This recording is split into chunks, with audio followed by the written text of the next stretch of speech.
Halo, selamat malam, Pak. Selamat Selamat malam, malam, Pak. Assalamualaikum, apa kabar? Ya, Waalaikumsalam. Baik, Pak. Waalaikumsalam, Pak. Waalaikumsalam. Baik, Pak. Suaranya bisa didengar nggak, Pak? Ya, bisa. Ya, ini mohon maaf, Pak. Saya lagi nggak bisa. Ini kameranya rusak. Udah dicoba tadi. Iya, iya. Ini yang Langsung nggak aja. bisa kameranya Aziz. Iya, Pak. Tadi udah dicoba Iya, berkali-kali tetap. iya, tidak masalah. Oke, Pak. Baik, Pak. Ini mau langsung dimulai aja nggak apa-apa kan, Pak? Untuk Ya, mempersingkat santai waktu. aja ya. Oke, siap, Santai Pak. Ya, aja, Pak. boleh Santai. Pak ya. Ya, ya, oke. Oke. Selamat malam, Bapak Gofar Ismail. Iya, Ini kami selamat malam. dari siswa Universitas Nasional, Pak, jurusan Hubungan Internasional. Siap. Di sini kami ingin mempunyai beberapa pertanyaan, Pak. Sekaligus juga mungkin ada rasa penasaran gitu, Pak, tentang hubungan Indonesia sama Australia. Jadi boleh kan, Pak, kita di sini kayak bertanya-tanya gitu, Pak. Iya, bisa. Iya, dengan senang hati. Langsung aja gimana? Gimana, Pak? Iya. Bagaimana, Pak? Nanti, waktunya nanti kurang lebih 90 menit cukup ya kira-kira ya. Oh, cukup, Pak. Itu cukup banget kok, Pak. Ya. Oke, ya. Oke, Baik, langsung Pak. Ya, aja. Untuk pertanyaan pertama, perkenalkan nama saya Ratu Siti Nurhasana. Saya ingin bertanya kepada Bapak, dari informasi yang saya dapatkan, kerja, Bapak pernah jadi diplomat di Aussie ya? Saya yang bertanya, betul. selama Bapak menjadi diplomat, apa saja yang Bapak lakukan di sana? Terus juga ada hal menarik apa saja selama Bapak menjadi diplomat di sana? Ya. Eh, Ya, terima kasih atas pertanyaannya. Saya memperkenalkan diri dulu ya, biar biar Ya, boleh, lebih Pak. enak Ya, ya. Pak. Boleh, Pak. Jadi Silakan. Oh iya, Ya, Pak. baik, Pak. eh, saya bergabung di Kementerian Luar Negeri itu tahun 2000 ya, pas tahun 2000. Nah, eh, kalau di Kementerian Luar Negeri ini kita statusnya sebagai pegawai dinas luar negeri atau dalam bahasa sehari-hari disebut sebagai diplomat ya. Nah, di Kementerian Luar Negeri kita mempunyai tupoksi. Tupoksi itu tugas pokok dan fungsi untuk menjalankan misi diplomatik Indonesia di luar negeri ya. Nah, ini bidang diplomatik ini meliputi 4 bidang ya. Yang pertama adalah bidang politik ya, kedua ekonomi, ketiga itu sosial budaya, penerangan sosial budaya. Ini intinya sebagai bidang untuk menangani informasi ya. Dan yang keempat adalah perlindungan warga negara Indonesia di luar negeri. Ada 4 bidang ya, ini penting semuanya. Nah, semua diplomat itu begitu masuk di Kemlu akan eh, menjalani suatu pendidikan dan latihan ya di Pusdiklat ya, Pusat Pendidikan dan Pelatihan Diplomatik. Semua bidang itu diajarkan kepada seluruh diplomat, setiap diplomat. Pasti itu materi itu disampaikan dan kita jadi dibuat familiar dengan seluruh isu tersebut. Nature-nya, nature-nya dalam penugasan diplomatik itu, seorang diplomat itu harus siap untuk melakukan fungsi 4 fungsi tadi ya. Bisa di politik, bisa di ekonomi, bisa di penerangan, atau bisa di protokol konsuler. Protokol konsuler itu yang perlindungan warga negara Indonesia. Dimanapun bertugas, itu pasti meliputi 4 bidang ini. Bisa salah satu dari bidang ini. Dan semua diplomat pasti gitu, sudah familiar dengan penugasan di keempat bidang ini. Nah, saya sendiri ini sudah bergabung di Kementerian Luar Negeri sejak tahun 2000 ya. Nah, saya pernah bertugas di Afrika Barat ya, di negara yang namanya Senegal ya, yang mengcover 7 negara di sana, 7 negara di Afrika Barat, yaitu Mali, Pantai Gading, Guinea-Bissau, terus Guinea-Conakry, dan juga Kongo ya, agak jauh itu, dan Gabon ya, jauh itu, negara lumayan berjarak jauh dari sini. Terus kedua, saya bertugas di Kedutaan Besar Republik Indonesia di Bangkok di Thailand ya. Dan yang terakhir antara tahun 2019 sampai 2022 tahun lalu ya, saya bertugas di Canberra di Australia. Nah, ini kayaknya teman-teman semuanya sedang melakukan riset atau melakukan tugas yang kaitannya dengan Australia ya. Iya benar Betul, Pak. Pak. Ya. Benar, Pak. Oke. Ya. Mengenai Australia tadi pertanyaan pertama apa tadi Mbak Ratu? Selama Bapak menjadi diplomat di Australia, hal apa saja yang Bapak lakukan di sana? Terus juga ada hal menarik nggak selama Bapak tugas di sana? Oh, oke. Saya jawab ya. Saya kebetulan di Australia itu menangani bidang penerangan sosial budaya ya. Jadi dari keempat fungsi tadi saya menangani yang penerangan sosial budaya. Tugas-tugas saya sebagai orang yang mengkoordinir bidang penerangan sosial budaya itu tentu saja memberi pelayanan informasi kepada seluruh pemangku kepentingan KBRI Canberra. Pemangku kepentingan di sini adalah baik itu pihak-pihak Australia, seperti media Australia, seperti orang umum Australia, pemuda Australia, kemudian calon turis yang akan datang ke Australia, Friends of Indonesia. Friends of Indonesia itu artinya sahabat Indonesia, orang Australia, tapi mempunyai ketertarikan, kecintaan kepada Indonesia. Misalnya bekas diplomat Australia yang pernah bertugas di Jakarta, atau pengusaha yang melakukan investasi perdagangan dengan Indonesia, itu jadi friends kita, atau orang Australia yang pernah berkuliah atau belajar bahasa Indonesia, cinta Indonesia, berkawin campur dengan orang Indonesia, dan sebagainya. Nah, ini jadi Friends of Indonesia. Di sana ada klubnya itu. Ada klubnya dan juga ada organisasinya. Dan mereka cukup solid ya. Nah, apa yang saya lakukan di sana? Oh, ini tadi stakeholder saya ya.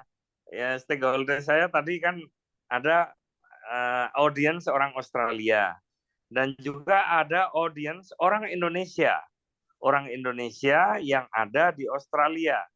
Orang Indonesia yang ada di Australia itu kurang lebih mencapai 100.000 betul ya.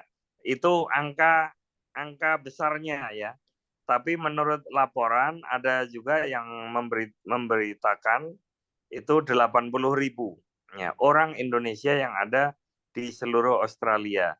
Nah, dari 80.000 atau 100.000, mungkin ada yang belum lapor juga, itu konsentrasinya di mana saja di Australia kan paling besar ada di Sydney, 25.000 ya. yang kedua ada di Melbourne, ya. Di Melbourne ya, Melbourne di negara bagian Victoria itu mencapai 17.000. Ya, Ada alasan tertentunya nggak kenapa tadi yang Bapak bilang itu populasinya terkonsentrasi di Sydney sama Melbourne? Ada alasan tertentu oke. begitu? Nah, ini pertanyaan menarik, bagus ini. Kenapa kok di sana ya konsentrasinya? Karena kota-kota tersebut, ya kita sebut dua kota utama, yaitu Sydney dan Melbourne. Sydney ini kota perdagangan dari dulunya ya. Kota perdagangan, kota pelabuhan yang besar. Jadi kota bisnis intinya seperti itu. Ya. Sedangkan di Sydney sendiri di samping sebagai ibu kota, ya bukan ibu kota, maksudnya kota besar untuk perdagangan, pelabuhan dan pusat ekonomi, itu juga ada beberapa universitas yang bagus di Sydney ya. Sedangkan Melbourne, buat teman-teman ketahui juga, Melbourne ini secara tradisional juga sebagai kota besar ya. Dulu zaman masih ada tambang emas, kota Melbourne itu salah satu kota terbesar di dunia bahkan ya. Ketika tambang emas masih berjalan ya. Nah, di sana itu sekarang ini dikenal sebagai, jadi Melbourne sekarang ini dikenal sebagai kota pelajar, kota budaya ya. Ya, ada bisnisnya. Tentu saja bisnis juga ada di sana ya. Sisa-sisa bisnis dari yang dulu ya. Nah, kota Melbourne ini salah satu kota yang menurut saya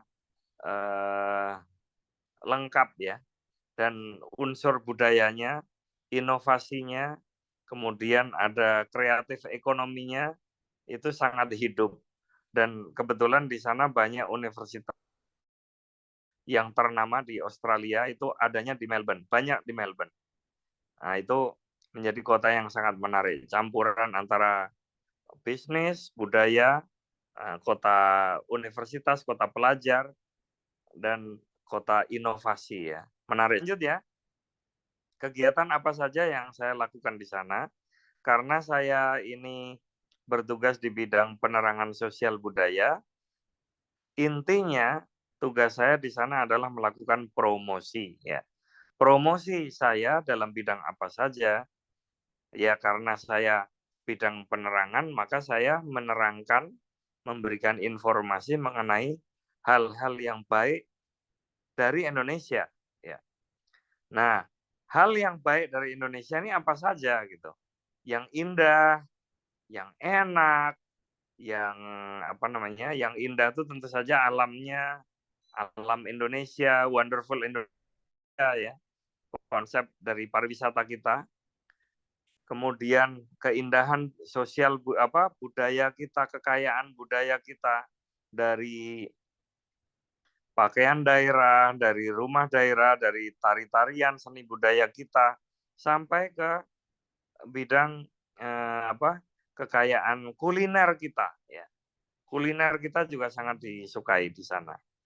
Intinya saya ini semua konsep tadi, keindahan alam, keindahan budaya, kekayaan kuliner kita, semuanya itu terangkum dalam satu kata, yaitu pariwisata. Ya. Lengkap itu. Pariwisata itu lengkap. Begitu orang datang ke sini, ke Indonesia, itu pasti menikmati keindahan alam, keindahan budaya.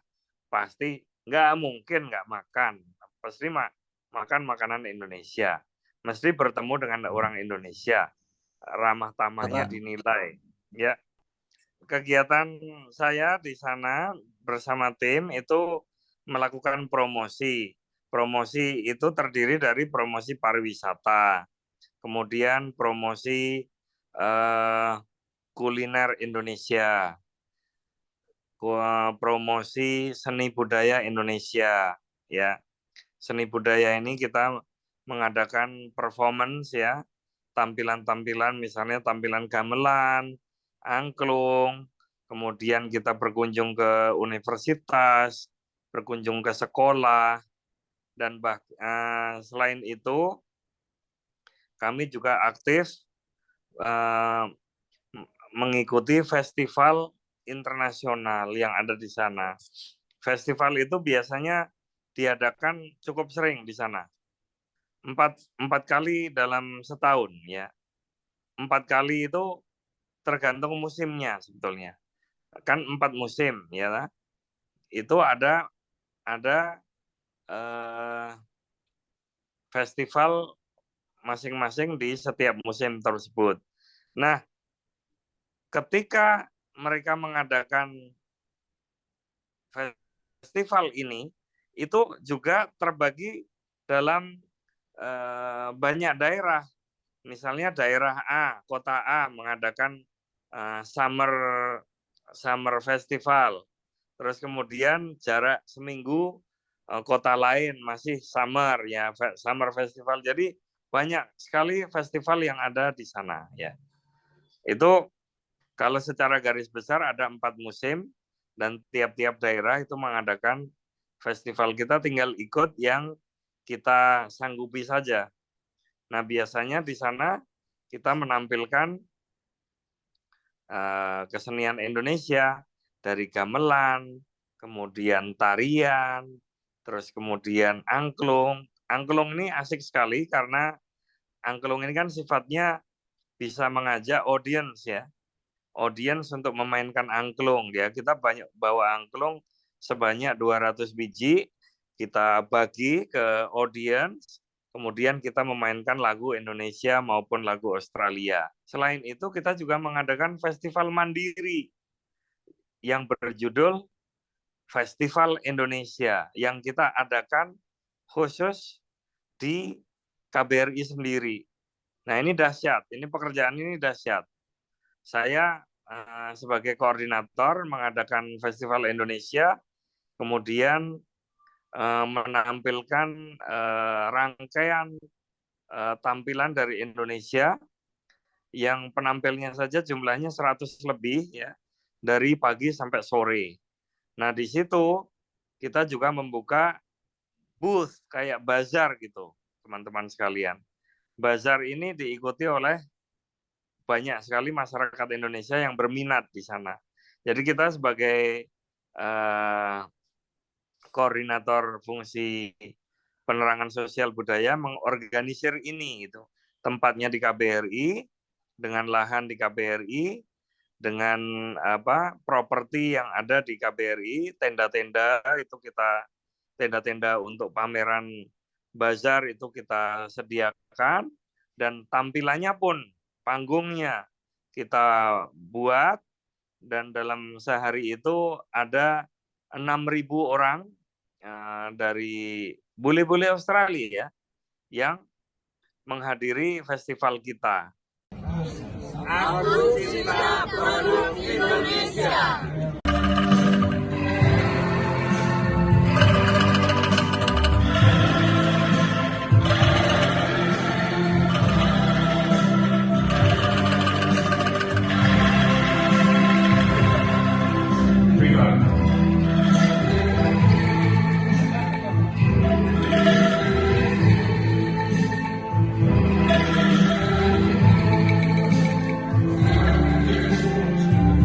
Saya juga melakukan promosi bahasa Indonesia melalui media massa ya.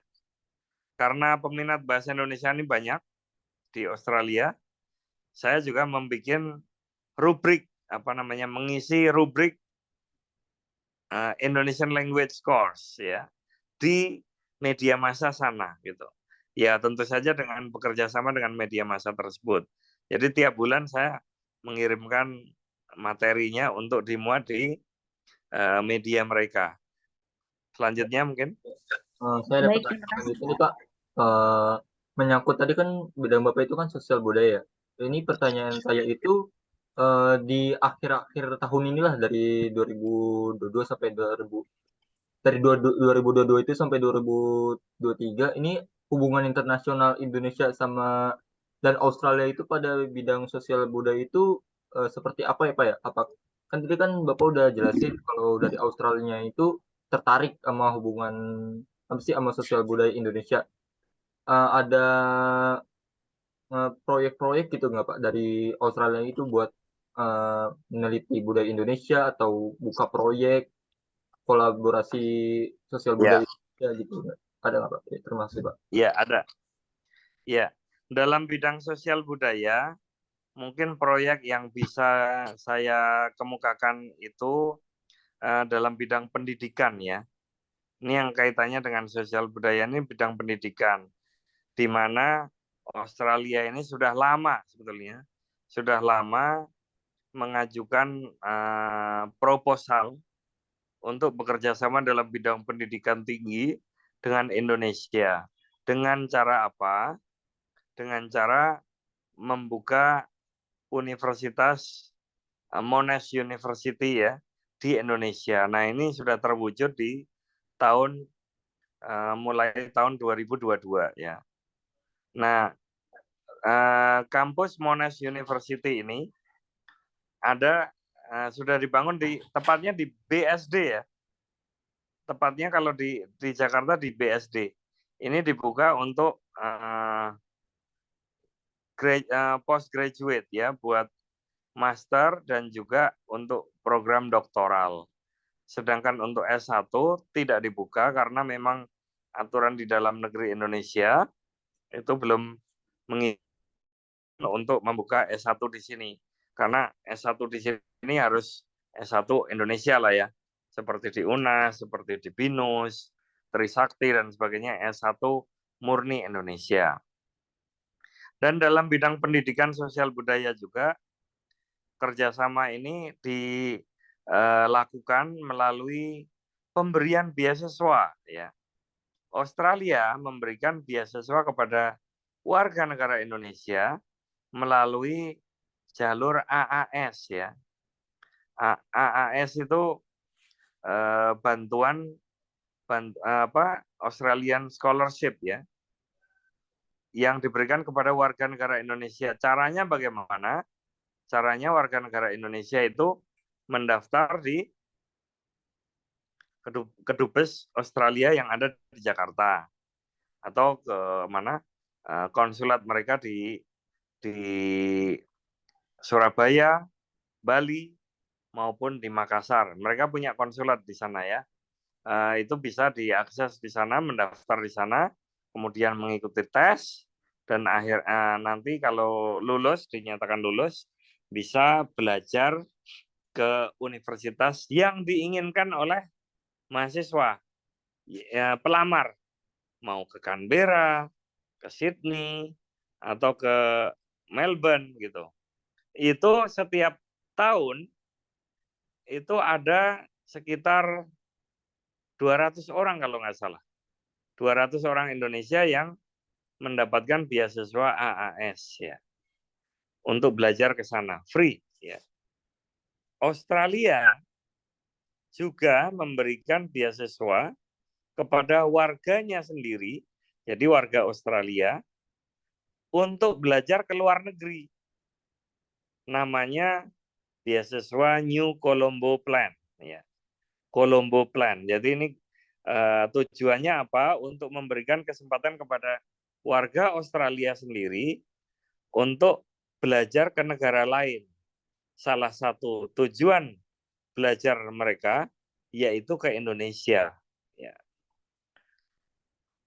Nah, setiap tahun mereka mengirimkan sekitar 20 orang Australia untuk belajar ke Indonesia. Ada yang 1 tahun, ada yang 2 tahun, tergantung minat mereka. Nah, nanti setelah pulang ke Australia, biasanya alumni-alumni Colombo Plan ini akan menjadi orang yang ya pandai bahasa Indonesia lah. Jumlah pertukaran pemuda pelajar ini meningkat terus. Nah, ini pertukarannya bukan hanya mahasiswa saja ya. Ada juga pertukaran yang sifatnya lebih pendek. Misalnya nih, program yang hanya 1 bulan gitu dilakukan oleh Kementerian Luar Negeri. Ada juga. Jadi kita mengundang pemuda dari Australia untuk datang ke Indonesia mengikuti program sosial budaya. Program sosial seni budaya itu programnya hanya 1 bulan. Itu bisa ada juga kita lakukan itu. Terus kemudian ada juga exchange of visits ya.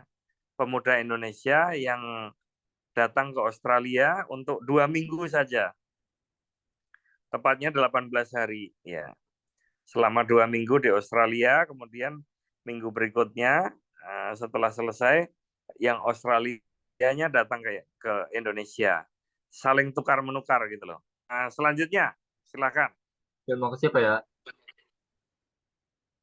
Iya, Baik, Pak.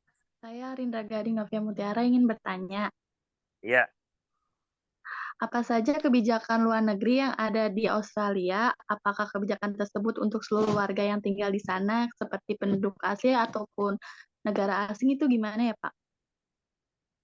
Oh, kalau Ya, terima kebijakan, kasih. ya sama-sama. Kebijakan dari pemerintah Australia kepada penduduk Australia yang terdiri dari orang Australia asli maupun imigran gitu ya. Iya, Bapak, betul.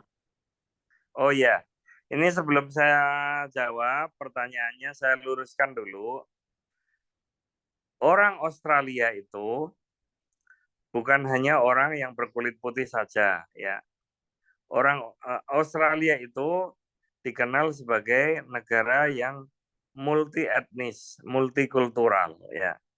Dan Australia sendiri bangga disebut sebagai negara yang tersukses untuk bidang multikulturalnya, ya. Untuk hal multikulturalnya, ya. Australia sangat bangga sekali menjadi negara yang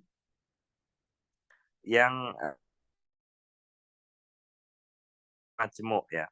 Dan dalam demokrasi Australia, hal ini selalu dibanggakan dan ini diwujudkan, diimplementasikan dalam kebijakan pemerintah mereka. Jadi di Australia ini kan terbagi menjadi 8 negara bagian, ya. Ada negara bagian Queensland, New South Wales, Victoria, dan sebagainya. Nah, setiap negara bagian itu mempunyai kabinet. Kabinet itu ada premiernya, premier itu kayak gubernurnya, dan juga ada menteri-menteri negara bagiannya. Ya. Ada menteri urusan wanita, urusan ekonomi, urusan transportasi. Nah, salah satu menteri di negara-negara bagian tersebut pasti ada urusan multikultural. Ya. Menteri urusan multikultural, ya. Tujuannya apa? Diadakan jabatan menteri ini tujuannya adalah untuk mempromosikan multikultur di tengah-tengah masyarakat di Australia, karena Australia ini rata-rata semuanya pendatang, ya. Rata-rata semuanya pendatang. Bukan hanya kulit putih saja, kulit putih memang banyak, ya, mungkin terbesar. Tapi kulit putihnya kulit putih negara mana gitu. Ternyata kan kalau kita lihat orang kulit putih kan sama ya, iya nggak? Secara fisik mereka sama-sama kulit putih, boleh lah kalau kita nyebut dari kacamata orang Indonesia. Tapi kalau diteliti lagi, mereka ternyata bervariasi. Ada yang dari Jerman, ada yang dari Polandia, ada yang dari Yunani, Itali, Amerika, Inggris banyak ya. Terus kemudian dari dari Prancis ya. Banyak sekali ternyata. Terus kemudian imigran terbanyak itu dari mana sih? Ternyata teman-teman sekalian, setelah Eropa adalah Asia. Asia tuh mana saja gitu. Mungkin dari kacamata orang bule ya, Asia itu mirip semuanya gitu. Kita seperti orang Cina, seperti orang Korea gitu. Tapi kan enggak, beda toh. Nyatanya kan beda gitu. Nah, imigran di Australia ada dari Cina, dari Korea, kemudian dari Jepang, dari Vietnam, banyak Vietnam ya, banyak banget Vietnam. Terutama yang pindah ke Australia semasa Perang Vietnam tahun 60, 70-an ya, banyak. Terus kemudian dari Malaysia, dari Indonesia, kemudian dari negara-negara yang dekat-dekat Australia juga, dari Papua Nugini, dari Timor Leste, dan jangan salah ya, dari India, banyak banget. Nah, ini kebijakannya bagaimana? Kebijakannya tentu saja negara Australia sebagai negara yang demokratis merangkul mereka semua. Jangan salah teman-teman semuanya. Warga negara kalau warga negaranya mereka sudah Australia, paspornya udah Australia. Cuman kan kulit warna kulit, gaya orang, kemudian akar budaya itu kan tetap nggak bisa hilang. Ya, jadi untuk kebijakannya ya, untuk tadi pertanyaan Gading tadi ya, kebijakan pemerintah Australia kepada warganya untuk bidang imigrasi ya, itu seperti itu ya. Ini sangat kental hubungannya dengan kualitas demokrasi suatu negara ya. Ini levelnya sudah pada level tersebut. Jadi kalau orang Indonesia, keturunan Indonesia yang menjadi pejabat pemerintah atau menjadi wali kota gitu, saya belum dengar, belum ada. Tapi kalau dari negara keturunan negara-negara lain itu sudah banyak. Oke, pertanyaan selanjutnya. Makasih ya Pak, udah jawab. Iya, sama-sama. Ya, selanjutnya saya Pak Siti Fauzia Rizkyamana ingin bertanya. Ya, Siti. Oke, lanjut. Bagaimana keadaan tempat wisata di sana setelah pandemi, Pak? Makasih. Kalau boleh saya rangkum apa yang ditanyakan Fauzia, itu bagaimana dunia pariwisata di Australia. Dunia pariwisata di Australia selama pandemi itu terhantam cukup keras ya, cukup parah ya, di mana sektor pariwisata itu banyak yang dalam 2 tahun terakhir selama pandemi itu tutup karena tidak ada pengunjung dan juga tidak ada pengunjung, berarti nggak ada pemasukan ya, pemasukannya juga sangat rendah gitu. Nah, tipe-tipe pariwisata apa saja yang dimiliki oleh Australia? Australia sebetulnya cukup lengkap teman-teman semua. Lengkap itu mempunyai keindahan alam dan keindahan alam kalau menurut saya, dan inovasi teknologi yang sangat menarik. Jadi event-event, saya sebut event karena saya sebut inovasi karena event-event ini dibuat oleh manusia ya. Misalnya begini, di Australia itu ada yang barusan selesai, kalau ada yang senang olahraga ya, itu ada Australian Open ya. Australian Open itu lomba tenis tingkat dunia ya. yang namanya event-event olahraga seperti tenis Australian Open itu juga sebagai pengungkit ekonomi nasional, ekonomi daerah mereka ya. Dengan membuat event tingkat internasional itu orang-orang kan datang, ya nggak?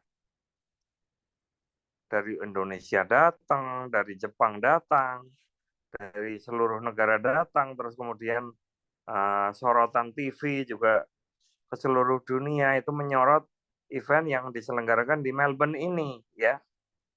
Itu semuanya bisnis, teman-teman semuanya. Coba kalau lihat stadion Australian Open itu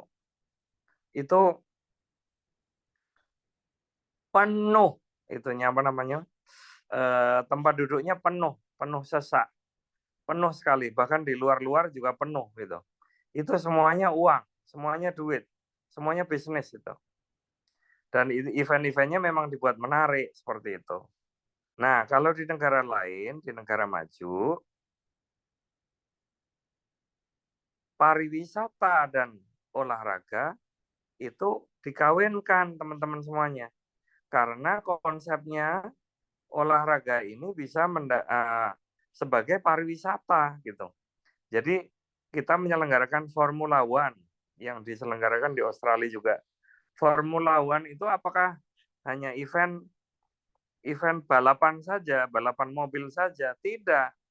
Itu mendatangkan pariwisata yang besar sekali ya.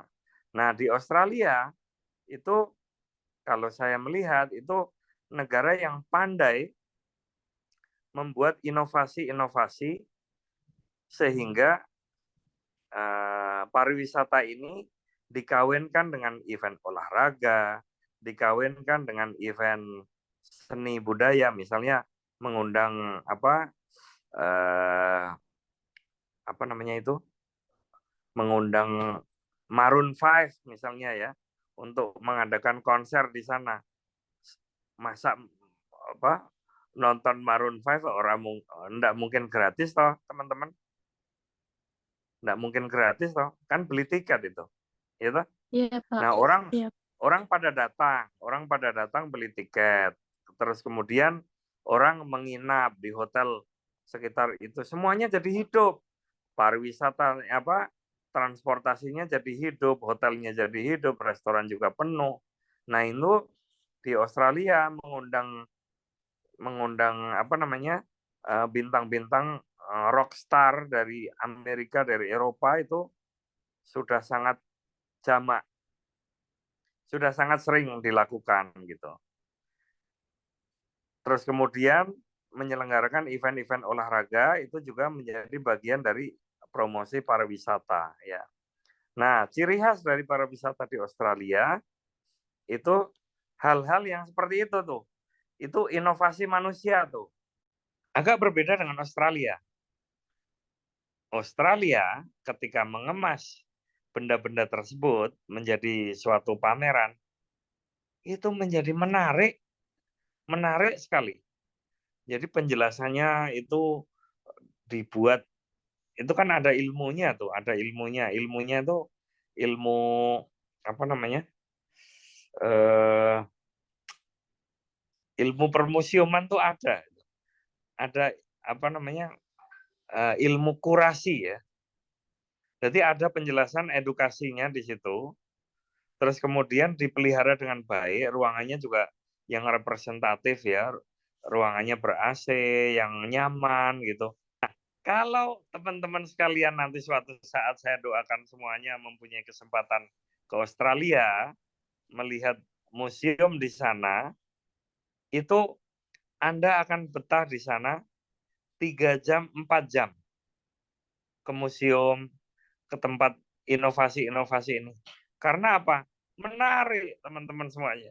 Menarik, itu inovasi-inovasinya betah deh, kayak kamu nonton film deh. Betah itu, dibuat betah. Nah, ini yang tertarik, yang tersedot oleh yang tersedot oleh inovasi seperti ini, itu bukan hanya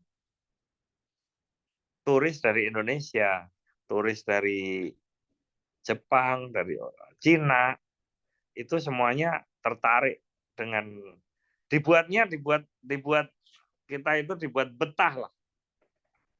betah untuk tinggal di situ, menikmati suasananya, menikmati kan ada edukasi yang namanya museum itu, tampilan kayak gitu tuh ada edukasinya. Fungsi dari museum kan edukasi ya. Terus fungsi dari galeri, judulnya galeri, itu edukasi juga. Itu jangan diremehkan yang dipamerkan di Australia, itu hal-hal seperti itu. Saya masih ingat, teman-teman sekalian, suatu saat ada pameran lukisan Van Gogh. Dan itu lukisan-lukisan Van Gogh itu di print dalam bentuk elektronik, dalam bentuk digital gitu. Nah, terus karya-karya Van Gogh dalam bentuk digital itu bukan lukisan asli ya. Kalau lukisan asli betapa sulitnya membawa ke Australia dari Eropa, dari Belanda ya. Itu diadakan pameran di Australia, keliling itu dari kota satu ke kota yang lain. Antara lain dipamerkan di Canberra, tempat saya bertugas ya. Itu satu tiket dijualnya sekitar Rp600.000. Satu tiket pengunjung. 600.000 ya. Ya lumayan lah, 600.000 itu udah lumayan lah untuk harga sebuah tiket ke museum gitu. Itu membayar ya, bukan gratis ya. Antrinya, teman-teman sekalian, itu antrinya banyak antrinya, panjang antrinya. Itu artinya minat orang terhadap suatu pameran gitu tinggi gitu. Dan itu bukan hanya di Canberra saja, tapi serial ke mana? Ke Melbourne, Sydney, dan kota-kota lainnya. Nah, saya melihat ini sebagai konsep pariwisata yang dikembangkan di Australia dan nyatanya itu berhasil. Nyatanya itu hidup gitu loh. Itu konsep pariwisata yang dibuat oleh manusia ya, man-made ya. Selain yang man-made ya, keindahan Australia, keindahan alam Australia. Itu kalau boleh saya simpulkan teman-teman sekalian, kalau keindahan alam Australia itu sangat indah. Saya pastikan sangat indah. Pantai mereka sangat indah. Terus kemudian koral mereka, terus kemudian ada taman di bawah laut itu selam, juga indah. Bahkan indah sekali. Terus kemudian kekayaan flora fauna mereka sangat kaya juga. Jadi kalau kita berbangga bahwa Indonesia itu negeri yang indah, betul. Kita akui negara kita juga indah. Tapi kalau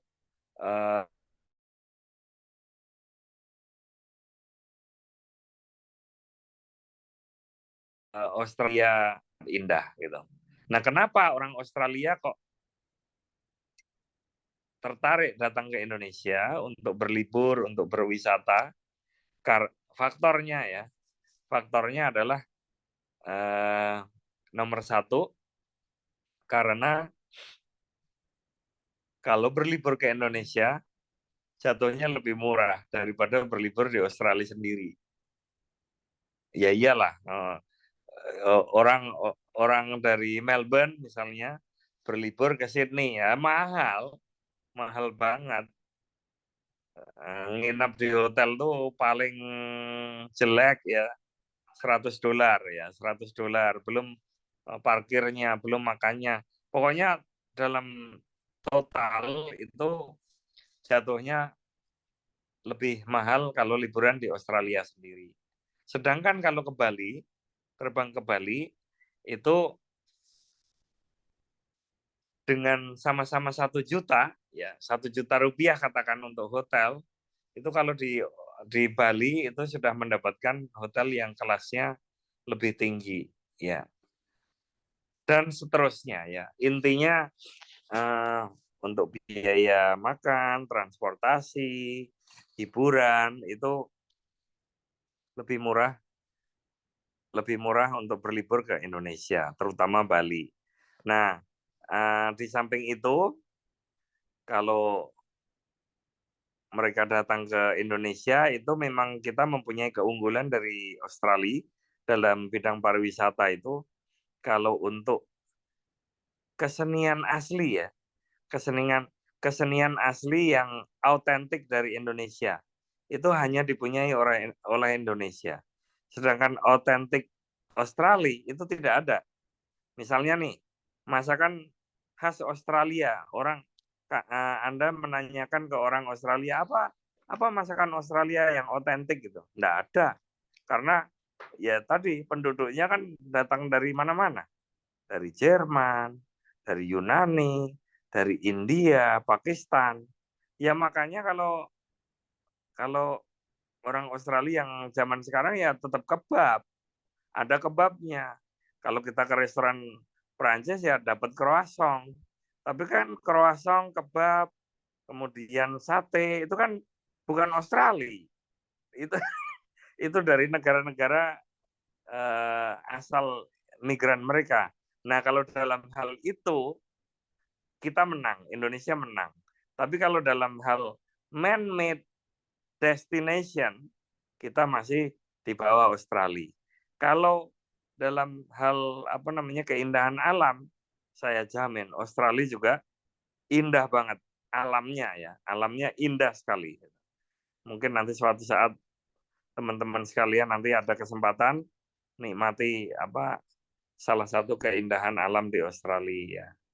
Ya seperti itu ya dalam bidang pariwisata. Nah, selama pandemi kemarin mereka terimbas, banyak yang tutup, banyak yang gulung tikar, dan bahkan mereka menyarankan, pemerintah Australia menyarankan kepada warganya sendiri. Halo warga-warga Australia, kamu kalau liburan, tolong berliburlah di dalam negeri. Berliburlah di dalam negeri, karena berlibur ke dalam negeri akan membantu ekonomi daerah, akan membantu ekonomi Australia sendiri. Tapi apa yang terjadi? Banyak dari orang Australia sendiri yang memilih liburan ke luar negeri, antara lain ke Indonesia. Indonesia itu tujuan utama loh ya. Jadi banyak orang di antara destinasi-destinasi di luar Australia, itu Bali itu termasuk yang top destination ya, top destination. Karena selama pandemi mereka sudah capek kan di karantina terus, diisolasi terus gitu. Nah, begitu sudah agak longgar gitu, mereka pada cabut tuh ke Bali gitu. Ke Bali, utamanya ke Bali sih. Mereka pengen banget berlibur ke Bali untuk melepas kerinduan mereka. Seperti itu. Nah, di Australia sendiri kalau liburan itu kan mahal, milihnya Bali gitu. Jadi kita beruntungnya di situ ya, untuk menerima turis-turis Australia yang jumlahnya pada tahun 2019, sebelum pandemi ya, 2019, jumlah turis Australia ke Bali mencapai 1,9 orang dalam setahun. Itu banyak sekali itu. Ya, makanya penting bagi kita untuk memulihkan pariwisata Indonesia sehingga bisa mengundang orang Australia datang lagi ke Indonesia lagi. Ya, oke, selanjutnya. Bapak, halo, Pak. Alah, ya, Ada ya, suara saya, Pak. Pak, maaf, ya. Pak. Mungkin tadi pertanyaan terakhir. Sebenarnya ini kita masih banyak pertanyaan, Pak. Cuman takut waktu yang tidak memungkinkan, Oke, takut nggak apa-apa. kemalaman.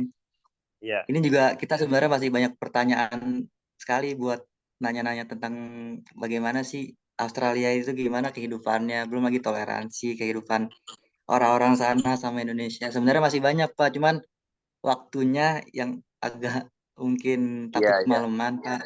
Tapi iya, iya, mungkin di oke. lain kali, di lain waktu kita boleh nanya-nanya sama Bapak kan ya? Boleh, boleh.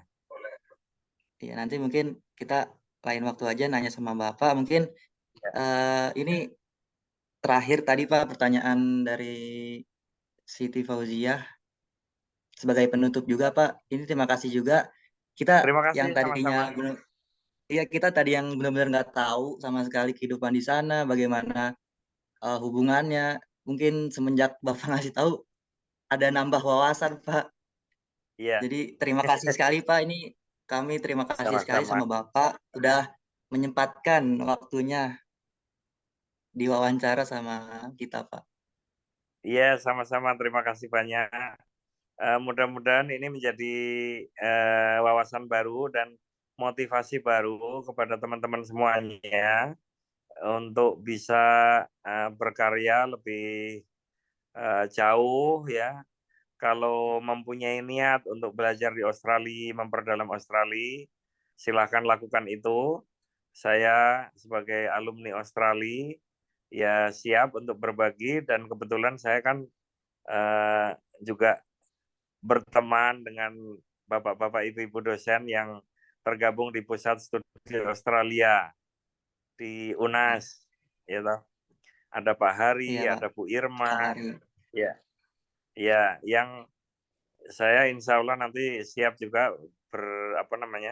berbagi ilmu, berbagi info mengenai Australia. Ya, Iya Pak. ya, oke. Kita nggak foto dulu. Oh iya, boleh Pak. Tapi kameranya. Waduh, kameranya Aziz nih Iya mati Pak, nih. nggak bisa Pak. Baik ya Pak, kita foto dulu. Oke, Saya kasih nanti hitungan saya. ya Pak. Oke, 1, 2, 3. Ya. Lagi Oke. ya Pak. Ya, oke. 1, 2, 3. Ya. Ya, sip. Baik. Makasih ya Pak. Terima kasih Ya, banyak. Terima Pak. kasih banyak ya Terima Pak. kasih Sama-sama. Makasih sebelumnya, Pak Pak. Hari. Mari, Makasih selamat Pak. malam. Sehat Terima kasih. selalu. Selamat malam Bapak. Ya, Selamat malam, Pak. ya. Pak. Selamat malam. Terima kasih. Ada ya Pak.